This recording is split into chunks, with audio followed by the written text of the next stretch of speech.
கந்தா கடம்பா திருமுருகையா சிவகார்த்திகேயா மால்மருகா செந்தமிழில் திருப்புகழ் பாடி நின்றால் மனம் மிஞ்சிடும் இன்பம் விளையுதையா.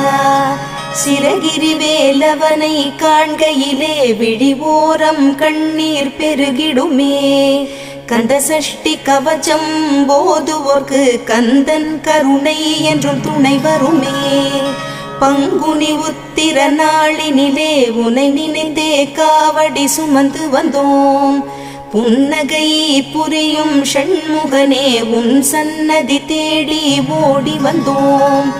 உன் பதம் பணிவது என் தவமே, என் மனதில் நிறைந்திடும் உன்முகமே. ஷண்முக பிரிய குஹ குரு சரவணனே வந்தே இன்னருளை தர வேண்டும். தென்பழனி மலையில் ஆண்டி முகம் சென்னிமலை